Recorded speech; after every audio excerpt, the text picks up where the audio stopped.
এই লাস্ট 1-1.5 বছরে যে রেপুটেশন ড্যামেজ হয়েছে বাংলাদেশের ক্রিকেটের, এই ক্রিকেটের রেপুটেশনটা ঠিক করা হলো আমাদের সবচেয়ে ইম্পর্টেন্ট। আমাদেরকে একটা দায়িত্ব দিয়ে আনা হয়েছে যে free and fair election held করা 3 মাসের মধ্যে। আমরা এটা যে আমাদেরকে যে দায়িত্ব দেওয়া হয়েছে, আমরা এই দায়িত্বটা যতটা অনেস্টিভাবে আমরা এই জিনিসটা করতে পারি আর যতটা দ্রুতভাবে আমরা এই জিনিসটা করতে পারি, আমরা ওই জিনিসটাই করব। সাথে সাথে অবশ্যই আমরা ডে টু ডে অ্যাক্টিভিটিসের মধ্যে যা যা হয়েছে, ওয়ার্ল্ড কাপ ইস্যু আছে আপনারা জানেন, সব কিছু নিয়ে আমাদের যা সঠিক কাজ করার দরকার আমরা তাই করব। কিছু কিছু সিদ্ধান্ত আজকে আমরা নিয়েছি ক্রিকেট বোর্ডের মিটিংয়ে, যেটার মধ্যে একটা যেটাতে আপনাদের হেল্প আমার সবচেয়ে বেশি দরকার। আপনারা, আমিও মনে করি আর আপনারা ওই জিনিসটা বলেন যে আপনারা অনেক বড় স্টেক হোল্ডার্স। আমি এটা মনে প্রাণে বিশ্বাস করি যে journalist are a very big stakeholder. তো এই যে সিদ্ধান্তটা আমরা নিয়েছি, এই সিদ্ধান্ততে আপনাদেরকেও একটু জিনিসটা মেনটেন করতে হবে। আমরা লাস্ট অনেক বোর্ডে দেখেছি যে বিভিন্ন বোর্ড ডিরেক্টর বিভিন্ন সময় ইন্টারভিউ বা বিভিন্ন সময় অনেক কিছু বলেছেন।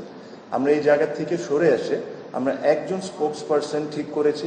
Anything to do with the board please contact him. ওটা আমরা সিদ্ধান্ত নিয়েছি, ওটা তানজিল ভাই হবে।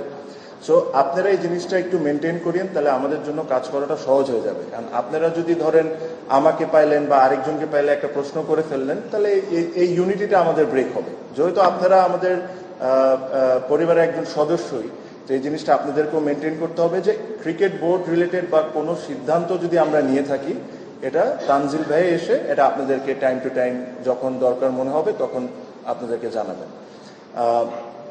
এখানে এর চেয়ে বেশি আমি আজকে আর কোনো কিছু বলতে চাই না। আজকে আমাদের খুবই অল্প সময় ছিল, আমরা এসেছি, আমরা কিছু কিছু সিদ্ধান্ত নিয়েছি। এগেইন ওটা তানজিল ভাই আপনাদেরকে সুন্দর করে ব্রিফ করবেন। আর প্লাস কালকে আমাদের আরেকটি বোর্ড মিটিং আছে, ওটাতে আমরা যা সিদ্ধান্ত নেওয়া আমরা নিব। আপনাদের একটা সহযোগিতা লাগবে, আমি শিওর, এটা আপনারা সবাই বিশ্বাস করেন যে লাস্ট 1-1.5 বছরে যে ক্রিকেটের ড্যামেজ হয়েছে বা ক্রিকেটের রেপুটেশনের ড্যামেজ হয়েছে, এই জিনিসটা আমাদের সবাইকে মিলে এই জিনিসটা ঠিক করতে হবে। বিকজ আমাদের সমালোচনা থাকবে, আমরা ভালো কাজ করব না এটা নিয়ে ক্রিটিসিজম থাকবে, সবই থাকবে, বাট আমরা এখানে কেউই চাই না যে ক্রিকেটটা যে জায়গায় এখন নেমেছে এই জায়গায় থাক। আমরা সবসময় চাই ক্রিকেট একটা আমাদের প্রাউডের ব্যাপার। এখানে বিসিবিতে যারা চাকরি করতেন বা চাকরি করেন, তারা যখন বাইরে যান তারা প্রাউডলি বলেন যে আমি বিসিবিতে চাকরি করি।